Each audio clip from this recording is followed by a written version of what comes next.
ముందయ్యారు. చాలా విషయాలు తెలుసుకోగలిగాము. చాలా హ్మ్. చక్కగా వివరించారన్న. చాలా బాగుందన్న. ఆశీర్వాదకరంగానే ఉంది. దేవుని వాక్యాన్ని బట్టి మనం చాలా ఆత్మీయంగా బలపడటానికి, చాలా ఆత్మీయ సత్యాలు తెలుసుకోవడానికి, మమ్మల్ని మీ దానిలో సరిచూసుకోవడానికి ఆ విషయాలన్నీ చాలా బాగున్నాయి అన్న. ఎన్ని విషయాలు దీనిలో ఉన్నాయా అని తెలుసుకోవడానికి కూడా చాలా ఆశ్చర్యాన్ని కలిగించినాయి అన్న.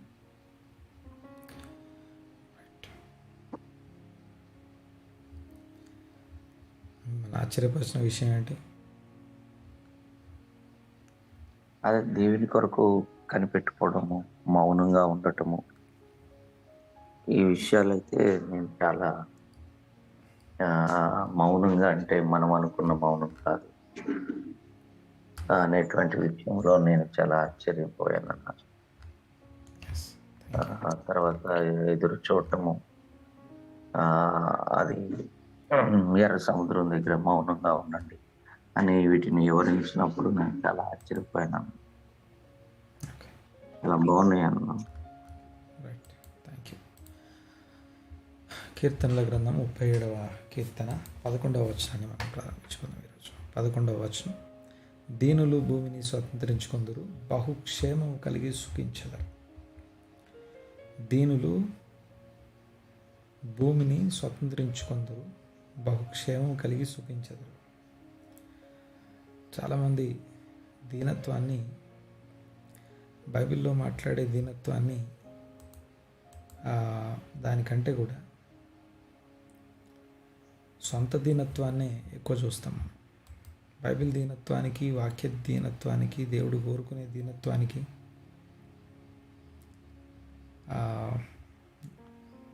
సొంత దీనత్వం వేరే. రెండు వేరు అంశాలు. ఈ మాటని కొద్దిగా అర్థం చేసుకోవాలి. ఎప్పుడైనా సరే వాక్యంను ధ్యానించేటప్పుడు మనం గొప్పనా, వాక్య ధ్యానం గొప్పనా అంటే వాక్య ధ్యానమే గొప్ప. ఎందుకంటే మనం గొప్పన, మన చుట్టూ ఉండే నేచర్, లేకపోతే ఈ యొక్క అన్నిటికంటే గొప్పవి పర్వతాలు అంటాం. ఎత్తైన గొప్ప గొప్ప పర్వతాలని చూస్తే ఆ పర్వతాలు మనకంటే ముందు తరాల వాళ్ళు ఎన్నో తరాలు చూశాయి. తరాలు వస్తున్నారు, పోతున్నారు, కానీ ఆ పర్వతాలు అలాగే ఉన్నాయి. పర్వతాలు గొప్పవా, లేకపోతే వ్యక్తి జీవితం గొప్పదా అని అడిగితే పర్వతాలే పురాతనమైనవి గొప్పవి. నరుడు కొన్ని రోజులు ఉంటాడు, వెళ్ళిపోతాడు. కానీ పర్వతాలను స్థిరపరిచిన భూమి, ఇవన్నిటికంటే కూడా దేవుని వాక్యం ఇంకా గొప్పది. అది ఇంకా స్థిరంగా ఉంటుంది. అవి కూడా కదిలిపోవచ్చు కాక ఆయన వాక్యం ఇంకా స్థిరమైంది. అంటే నేను ధ్యానించే వాక్యము, నేను మాట్లాడుకునే వాక్యము అదేదో నా తరంలో నేనంతా ముగించేశాను. చాలామంది కొన్ని మాటలు నాకు కొంచెం ఇబ్బంది అంటే కొన్ని మాటలు విన్నప్పుడు కొంచెం నవ్వు, లేకపోతే కొంచెం అపహాస్యం అనిపిస్తుంది, జోక్ లాగా, కామెడీ లాగా అనిపిస్తుంది. ఏంటో తెలుసా, బైబిల్ నేను ఇన్నిసార్లు చదివానని చెప్తారు. అది వింటుంటే ఆశ్చర్యం అనిపిస్తుంది. అంటే ఒక రకమైన వెటకారంగా ఉంటుంది అన్నమాట. ఎందుకంటే నువ్వు ఎన్నిసార్లు చదివినా ఏ పెద్ద ఉపయోగం ఏం లేదు.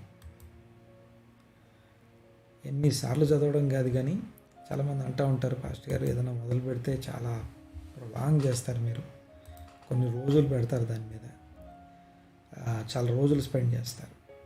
నేను మాట్లాడేదానికన్నా నేను ధ్యానించేది ఎక్కువ ఉంటుంది. ప్రతి అక్షరాన్ని, ప్రతి పదాన్ని చూస్తూ వెళ్తున్నప్పుడు ఇదంతా ఎందుకు మాట్లాడుతున్నంటే ఉపోద్ఘాతం అంతా కూడా ప్రస్తుతానికి ప్రతి వర్డ్, ప్రతి పదాన్ని ధ్యానించడానికి రోజులు పడుతుంది. ఆ పదము చూసినప్పుడు దీనులు అనే పదం చూస్తే, దీనులు అనే ఒక పదం దగ్గర ఆగితే, కాపరి అనే ఒక పదం దగ్గర ఆగితే, ఆ పదము మనం అనుకునే పదం కాదు అని ముందు మన మైండ్ని ప్రిపేర్ చేయాలి. దీనులు అనగానే నేను అనుకునే దీనులు కాదు. అక్కడ బైబిల్లో దేవుని వాక్యం చెప్పే దీనులు వేరే ఉంటారు, వాళ్ళు ఎలా ఉంటారు. ఇది గుర్తుపెట్టుకోవాలి. మనం అనుకునేది కాదు అనే సంగతి ముందు మన మైండ్ని ప్రిపేర్ చేసుకోవాలి. నేను అనుకునేది కాదు. చాలామంది చాలా ఆలోచనలు ఎలా ఉంటాయంటే, ఒకదాన్ని చదివి ఒకదాన్ని విని వాళ్ళ పర్స్పెక్టివ్ నుంచి దాన్ని చూడడానికి ట్రై చేస్తారు. ఆ యొక్క టెక్స్ట్ని మన అవగాహనలోకి తెచ్చేస్తాం.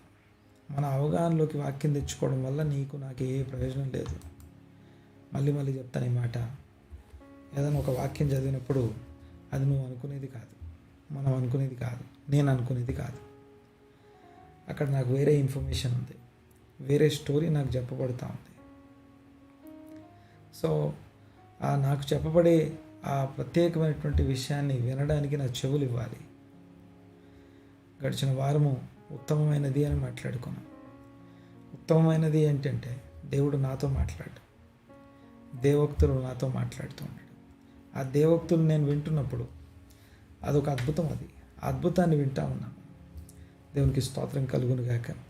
దీనులు భూమిని స్వతంత్రించుకుంటారు, బహుక్షేమం కలిగి సుఖిస్తారు. దానికోసం ఎందుకని మనం అనుకునే దీనులు అనే పదానికి, మనం అనుకునే దీనులు ఎలా ఉంటారంటే,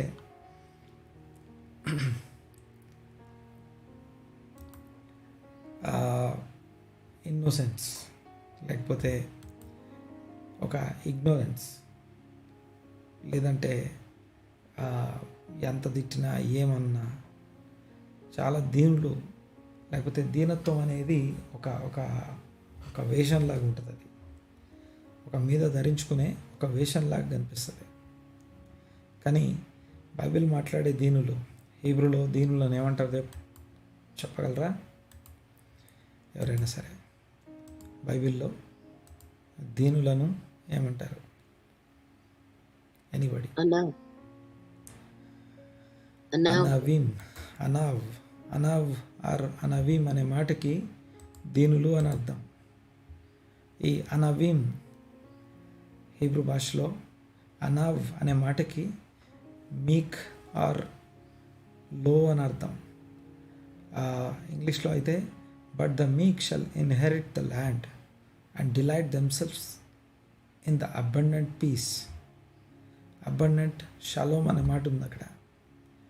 మన తెలుగులో షలోమ్ అనే పదం లేదు. మన తెలుగులో ఈ 37వ కీర్తన 11వ వచనంలో షలోమ్ అనే పదం తెలుగులో లేదు. బట్ హీబ్రూలో షలోమ్ అనే పదం ఉంది ఆఖరిలో, లాస్ట్ అండ్ ఫైనల్. ఆ యొక్క 11వ వచనం క్లోజింగ్ షలోమ్ అనే పదం, స్టార్టింగ్ వే అనవీమ్ అంటే దీనులు అని అర్థం.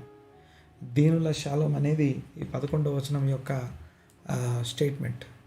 11వ వచనం ఏం మాట్లాడుతుంది అంటే దీనులు షలోమ్ కలిగి ఉంటారు అనేది కాన్సెప్ట్. ఇది దేవునికి స్తోత్రం కలుగును గాక. అయితే ఇక్కడ గమనించండి ఒకసారి, ఈ అనావ్ అనే మాటకి అర్థం ఏంటి? చాలాసార్లు మాట్లాడుకున్నాం. దయచేసి ఎవరైనా సరే కొంచెం హెల్ప్ చేయండి. ఆల్రెడీ విన్నాం కనుక. అనావ్ అనగానే, దీనులు అనగానే, బైబిల్ దీనులు అంటే అర్థం ఏంటో ఎవరైనా గుర్తు చేయండి.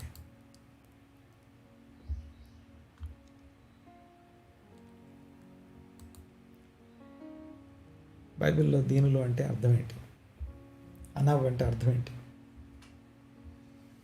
యేసుప్రభు కొండ మీద ప్రసంగం మొదలుపెట్టేటప్పుడు ఆయన కూడా ఆల్మోస్ట్ ఈ మాటతోనే మొదలుపెట్టారు, ఈ పదంతోనే మొదలు పెడతారు. కొండ మీద ప్రసంగం ఒక గొప్ప ప్రసంగం బైబిల్లో ఏదైనా రికార్డ్ చేయబడింది అంటే యేసుప్రభు వర్షన్, లేకపోతే యేసుప్రభు మాటలు, ఏ మాటల గురించి అయితే ఉత్తమమైనది అని చెప్పబడిందో ఆ మాటలు చెప్పడం కోసం భూమి మీదకి దిగొచ్చి కొండ మీద నిలబడి కొండ మీద ప్రసంగం ఏదైతుందో అందులో మొదలుపెట్టిన ఫస్ట్ మాటే, మొదటి ఆయన నోరు తెరవడమే ఈ పదంతో తెరుస్తారు. చెప్పండి ఎవరైనా సరే, దీనులు అంటే అర్థం ఏంటి? మీకు తెలిసింది చెప్పండి, మీరు విన్నది చెప్పండి, మీరు నేర్చుకున్నది చెప్పండి. పరిశుద్ధాత్మ విషయమై దీనత్వం కలిగి దాన్ని పొందటం అనేది. ఆత్మ విషయమై దీనులైన వారు ధన్యులు. ఓకే, తెలిసిన వాళ్ళు మాట్లాడరు.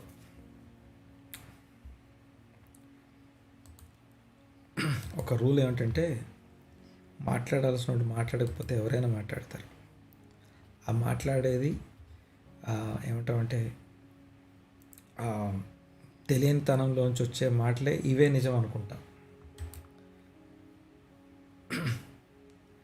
తెలిసిన దాని మౌనము ఒక విషయం నాకు తెలుసు, నేను మౌనంగా ఉండడం అనేది దానంత డేంజర్ ఇంకోటి లేదు. ఎందుకంటే నేను మాట్లాడినంతసేపు చాలాసార్లు అంటూ ఉంటాం, ఎవరెవరో మాట్లాడుతున్నారు, లేకపోతే ఏదేదో నిజాలు అనుకుంటూ ఉన్నాము, ఏవేవో ఇది దీని గురించి ఇలా చెప్పారు అలా చెప్పారని మనం కామెంట్ చేస్తూ ఉంటాం.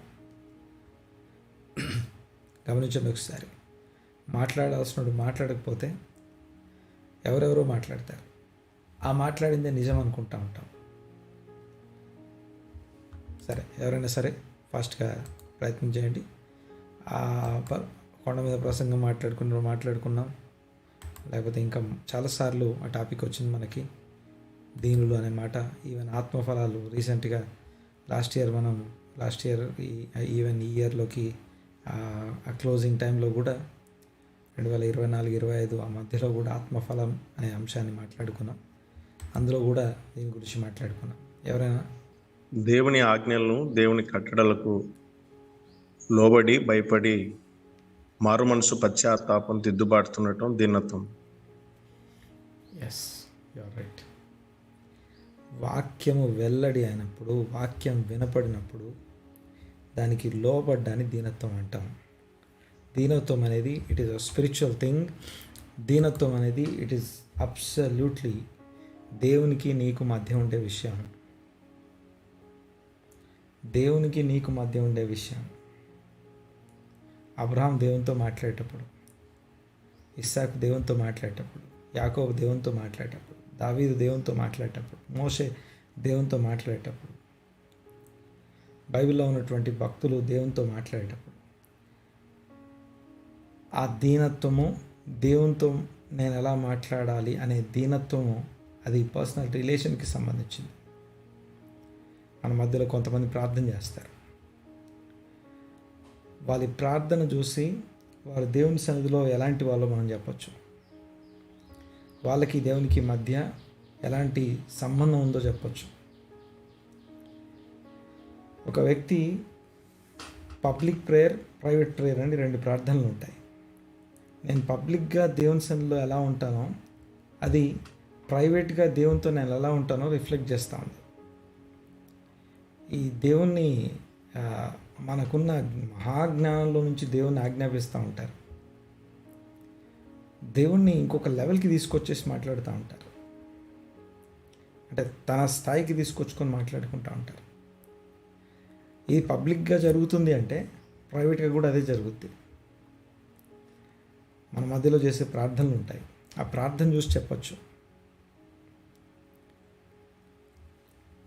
కొంతమంది ప్రార్థనలని వినండి, 10 సార్లు వినండి, 1-10 సార్లు వినడానికి ప్రయత్నం చేయండి.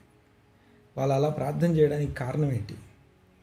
పదే దేవుణ్ణి ఏమని సంబోధిస్తున్నారు, ఏమని మాట్లాడుతున్నారు, లేకపోతే ఆ సంబోధించేటప్పుడు దానికి కారణం ఏంటంటే దేవుని వాక్యం వినపడ్డప్పుడు, దేవుని వాక్యం వారి దగ్గరికి వచ్చినప్పుడు వారు తమని తాము తగ్గించుకొని ఆయన ఎదుట ఆ వాక్యం వినపడినప్పుడు గడగడ వణుకుచూ ఉండడమే దీనత్వం. మనుషుల వాక్యం కాదు నేను మాట్లాడేది, లేకపోతే మనుషులు మాట్లాడుతున్నప్పుడు కాదు. దేవుని ఎదుట దీనులు అనేది ముఖ్యమైన అంశం. దాన్ని ఆత్మ విషయమే దీనులు అంటాం. వ్యక్తిగత సోల్ విషయంలో దీనత్వం కలిగి ఉండడం. తర్వాత ఈ దీనులు అనే పదాన్ని ఎంత గ్రహించగలిగితే, ఎంత నేర్చుకోగలిగితే, ఎంత అర్థం చేసుకోగలిగితే అంత మంచిది. ఈ ఆత్మఫలము, దీనత్వము అనవ్ అనే మాటకి యాక్చువల్గా మీక్ అని అర్థం. మీక్ అంటే సాత్వికం అని అర్థం. యాక్చువల్గా సాత్వికము అని అర్థం. ఆత్మఫలాల్లో సాత్వికము అనే పదం ఏదైతే ఉందో అది యాక్చువల్ వర్డ్. ఇది ఇక్కడ మనం మాట్లాడుకునేది. సాత్వికులు ధన్యులు, లేకపోతే ఈ దీనులు భూమిని స్వాతంత్రించుకుంటారు. దీనుల్లోకెల్లా అత్యంత దీనుడు ఎవరు అంటే ఏం చెప్పాలి? భూమి మీద అనవ్ అనే మాటకి పర్ఫెక్ట్ ఎగ్జాంపుల్ ఎవరు అంటే ఏం చెప్తారు? మోషే. ఏమని రాస్తుంది మోషే గురించి?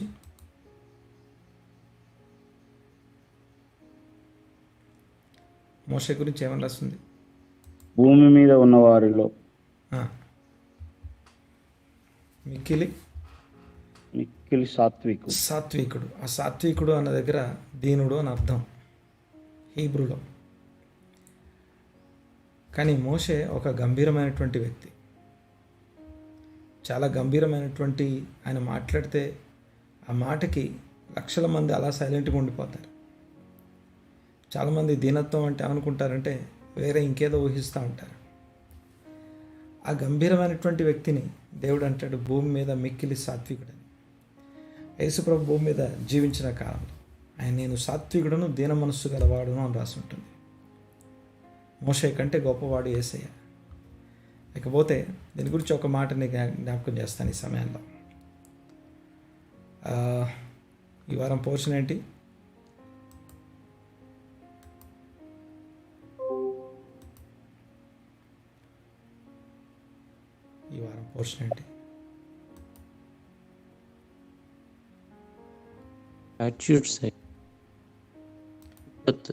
ఓకే, అంతకుముందు వారం దానికంటే ముందు కొరహు గురించి ఉంది కదా.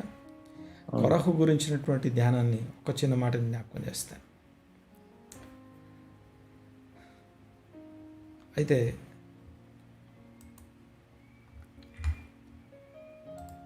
ఈ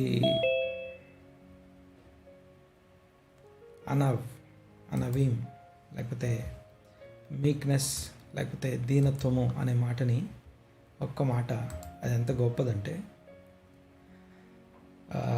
దీని గురించి ఇందాక మాట్లాడుకున్నట్టుగా దేవుని వాక్యం విన్నప్పుడు దానికి లోబడేవాడు. దానికి వాక్యం వెల్లడైన తోడనే కలిగే వెలుగును తనలోనికి తీసుకునేవాడు. వెలుగు చీకట్లో ప్రకాశించున్నది కానీ చీకటి దాన్ని గ్రహింపకున్నది.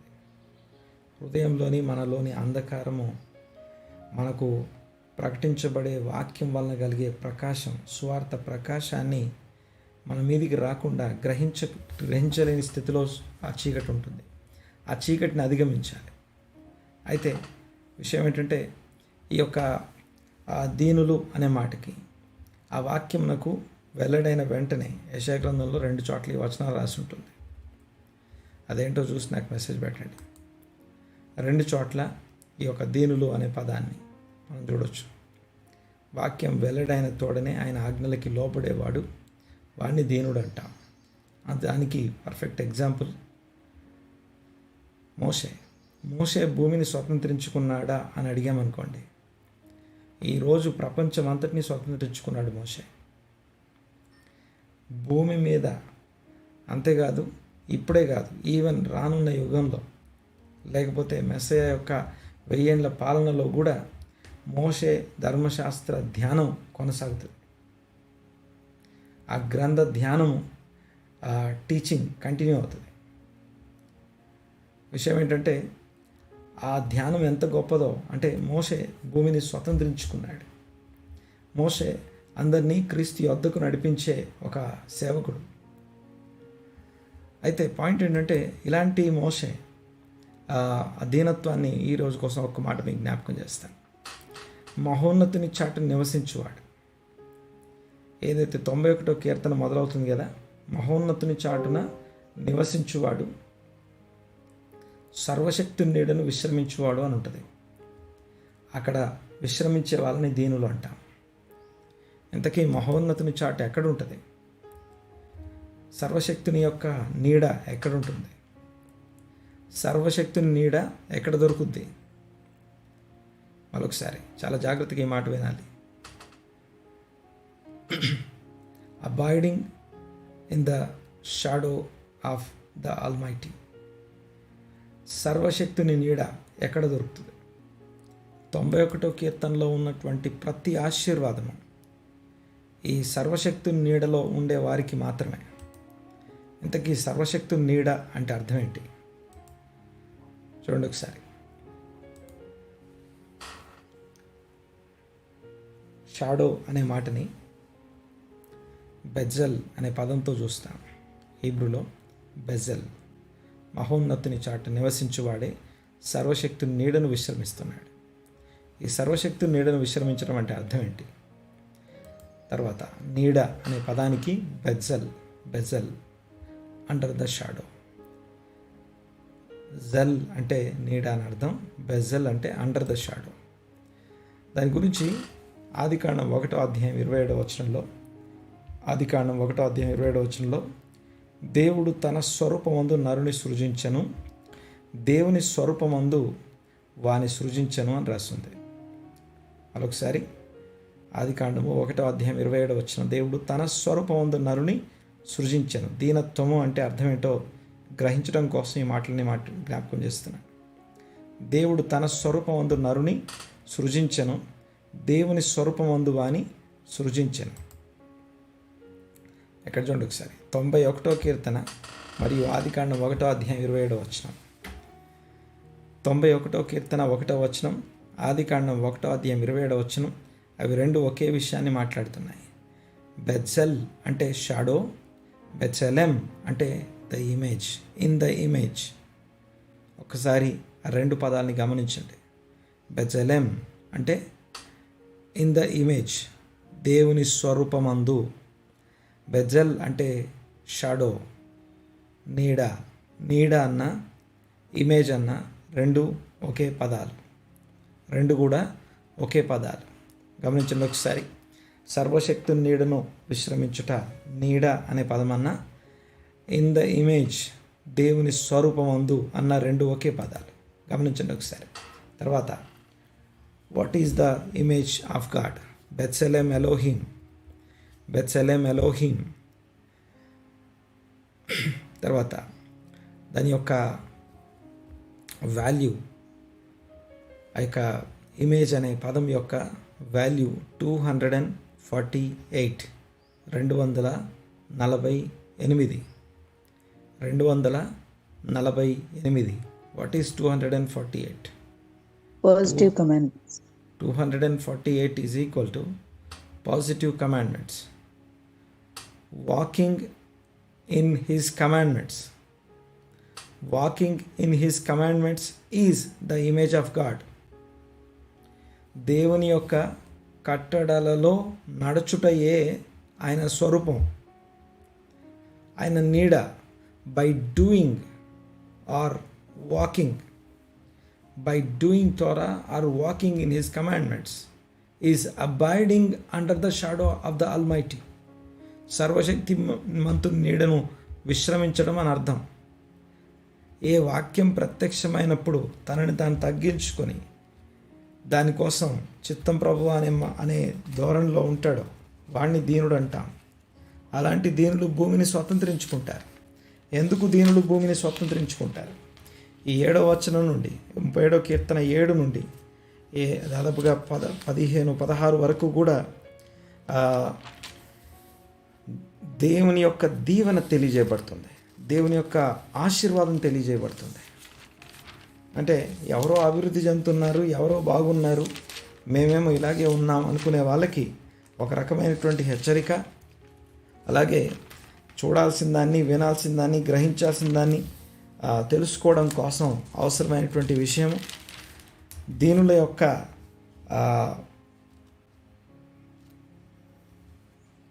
వారి యొక్క భవిష్యత్తు ఎలా ఉండబోతుందో తెలియజేసే విషయాలు. దేవునికి స్తోత్రం కలుగును గాక. చూడండి ఒకసారి కొన్ని మాటలు ఇక్కడ జ్ఞాపకం చేసేసి ముగిస్తాను ఈరోజుకి. In the image of God, ఆయన స్వరూపమందు అనే మాటకి మరియు ఆయన స్వరూపమందు అని చెప్పబడే మాట మరియు ఆయన నీడ అనే మాట రెండు కూడా ఒకే విషయాన్ని తెలియజేస్తూ ఉన్నాయి. దేవునికి స్తోత్రం కలుగును గాక. 66వ అధ్యాయం యెషయా గ్రంథంలో ఇలా రాస్తుంది: ఆకాశము నా సింహాసనము, భూమి నా పాదపీఠం. ఆకాశము నా సింహాసనం, భూమి నా పాదపీఠం. మీరు నా నిమిత్తం కట్టనుద్దేశించు ఇల్లు ఏపాటిది? భూమి మీద దేవుని ఇల్లు అంటే అది ఏపాటిది అని చెప్తూ అక్కడ చూడండి ఒకసారి ఏమని వస్తుంది అక్కడ, నాకు విశ్రమ స్థానముగా మీరు కట్టనుద్దేశించున్నది ఏ పాటిది? అవన్నీ నా హస్తకృతములు, అవి నా వలన కలిగినవని యెహోవా సెలవిచ్చున్నాడు. అయితే ఎవడు దీనుడై నలిగిన హృదయం గలవాడై నా మాట విని వణకుచుండునో వానినే నేను దృష్టించుచున్నాను. ఆ దృష్టించేటప్పుడు ఎవరి గురించి ఈ మాటలు చెప్పబడుతున్నాయి? ఎవరైతే ఈ 248 అనే నంబర్ కింద ఉన్నవారు, అనగా దేవుని యొక్క వాక్యంలో ఉన్న ఆత్మను అనుసరించేవారు ఎవరైతే ఉన్నారో వారు సర్వశక్తుని నీడలో ఉన్నారు, విశ్రమిస్తున్నారు. దేవుని కోసం మనం ఇల్లు కడదాం అనుకుంటున్నాం. దేవుని కోసం మనం ఇల్లు కట్టడం కాదు, ముందు ఆయన నీడను విశ్రమించడం నేర్చుకోవాలి. చాలామంది సంఘానికి ఏదో ఇవ్వడానికి వస్తారు, సంఘాన్ని ఉద్ధరించడానికి వస్తారు. నేను ఒక మాట చెప్తాను, రావడమే ఇదిగో మేము ఇది ఇద్దాం అది ఇద్దాం అనుకుంటా, అది ఇద్దాం ఏదో చేద్దామని మాట్లాడతారు. నేను ఒకే మాట చెప్తాను వాళ్ళకి, ముందు సంఘం నుంచి తీసుకోండి అని చెప్తాను. దేవుని వాక్యము నీకోసం ఏం చెప్పబడుతుందో ఏమి ఇవ్వబడుతుందో ముందు దాన్ని తీసుకో, తర్వాత నువ్వు ఇద్దువు. కానీ దేవుడిచ్చేదాన్ని నువ్వు తీసుకోకుండా దేవుడు ఏది కోరుకొని నీకు ఇవ్వబడుతుందో, అందుకే వాక్యం వెల్లడైనప్పుడు మొట్టమొదట జరగాల్సింది దీనత్వం జరగాలి, దీనత్వం కనపడాలి. ఆ దీనత్వం కనపడకుండా, లోబడడం కనపడకుండా దేవునికి ఏదో మనం ఇవ్వాలనుకునే అర్పణ, మనం ఇచ్చేది ఏది కూడా అవన్నీ కూడా వ్యర్థం, అవన్నీ కూడా అంగీకరించబడవు. అర్పించేది అంగీకరించబడినట్లుగా అర్పించాలి అని చెప్పబడుతుంది. నువ్వు అర్పించడం ముఖ్యం కాదు, ఇచ్చామా లేదా అన్నది కాదు, మనం ఇచ్చింది అంగీకరించబడ్డదా లేదా. అంగీకరించబడాలి అంటే ముందు దేవుడు ఇచ్చేది నువ్వు తీసుకోవాలి. ఆయన ఏమి ఇస్తున్నాడు నీకు? నీ బ్రతుకుకి మన బ్రతుకుకి అవసరమైన ఒక నీడ కల్పించబడుతుంది, షెల్టర్ కల్పించబడుతుంది, ఒక గుడారం మన మీద కప్పబడుతుంది. ఏంటి ఆ గుడారం? దేవుని యొక్క ఆ యొక్క షాల్ నీ మీద కప్పబడుతూ ఉంది. ఆ షాల్ యొక్క ముఖ్యమైన ఉద్దేశం ఆయన ఆజ్ఞలు, ఆయన కట్టడలు నీ చుట్టూ కప్పబడుతున్నాయి. అందులో ఉన్న ఆత్మని అనుభవించుట. ఎవరు వాక్యం విని వణుకుతూ ఉంటారో, దేవుని వాక్యానికి విధేయులై ఉంటారో వారిని దీనులు అంటాం. వారు భూమిని స్వతంత్రించుకుంటారు.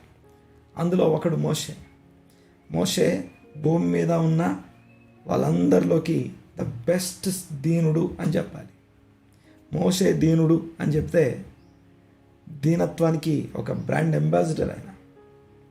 దీనత్వం అనే పదానికి ఆయన ఒక బ్రాండ్. ఆయన దీనత్వం అంటే ఏంటి అంటే అదిగో ఆ వ్యక్తిని చూపిస్తాం, మనం మోషేని చూపిస్తాం.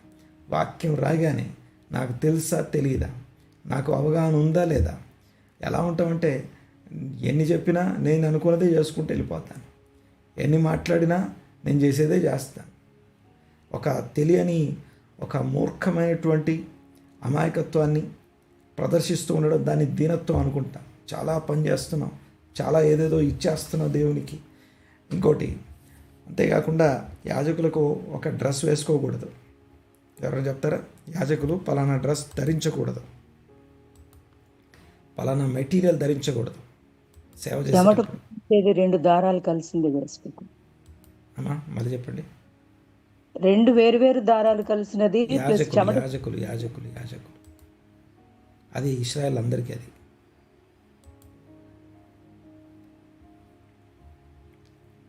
యాజకులు ధరించకూడనటువంటి మెటీరియల్.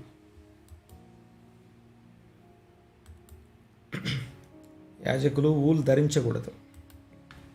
ఈ వస్త్రం ధరించకూడదు. ఎందుకని? చెమట పట్టి చెమట. ఎస్, నీ చెమట అవసరం లేదు, దేవునికి చెమట అవసరం లేదు. రైట్, ప్రార్థన చేసుకున్నాం కళ్ళు మూసుకొని. ప్రస్తుతానికి దీనులు అనే పదానికి మనం అనుకునే దీనులు వేరు, వాక్యం చెప్పే దీనులు వేరు. దీనత్వం వాక్యం చెప్పడం వేరు, వాక్యం చెప్పే దీనత్వం వేరు, మనం అనుకునే దీనత్వం వేరు. ప్రార్థన చేద్దాం. కళ్ళు మూసుకుందాం. మా పరమ తండ్రి, మా దేవ, మీకు వందనాలు, స్తుతులు, స్తోత్రం నాయన. ఘనత, మహిమ, ప్రభావం మీకే ఆరోపిస్తున్నాం. మీ సన్నిధిని బట్టి వందనాలు, స్తుతులు, స్తోత్రం నాయన. ఈ ఉదయకాలం మీ సన్నిధిలో ఏకీభవించి ఎంతసేపు మీ వాక్యాన్ని ధ్యానించడానికి మాకు అవకాశం కల్పించినందుకు మీకు వందనాలు. ఇదిగో దాని కొరకు ఏర్పాటు చేయబడిన ఈ యొక్క మాధ్యమాలన్నిటి బట్టి, ఇదిగో దానికి అవసరమైనటువంటి ఇదిగో ప్రతి ప్రొవిజన్ బట్టి స్తోత్రం చెల్లిస్తున్నానైనా. మీకు వందనాలు. ఈ జూమ్ ఇయర్లీ పేమెంట్ని క్రమం తప్పకుండా ఇదిగో జరిగిస్తున్న వారిని దీవించండి, ఆశీర్వదించండి. దీని ద్వారా వ్యక్తులు, కుటుంబాలు, సంఘాలు వాక్యం ద్వారా దీవించబడుతున్నాయి. వారి మీద మీ కృప చూపించండి. మీ కరుణా హస్తం వారికి తోడుగా ఉంచండి అయ్యా. ఇదిగో మీకు వందనాలు చెల్లిస్తున్నాం. అలాగే ఈ నెట్వర్క్ విషయంలో, ఈ యొక్క టెక్నాలజీ విషయంలో, ఈ యొక్క వీటిని అర్థం చేసుకొని, వీటిని అడాప్ట్ చేసుకొని ఇక్కడ దాకా వచ్చిన వాళ్ళందరినీ నడిపించడం కోసం ఎవరైతే టీంలో పనిచేస్తున్నారో వారి కోసం నేను ప్రార్థన చేస్తున్నాను. వారిని దర్శించండి, దీవించండి.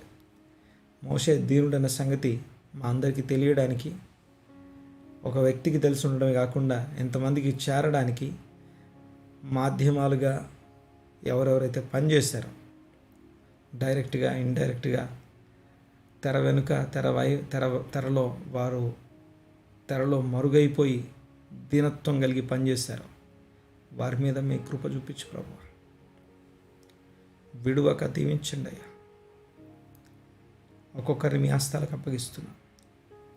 కొంతమంది ఎరుగకయే గొప్ప కార్యాలు, గొప్ప ఘనమైనటువంటి పనులు చేశారు.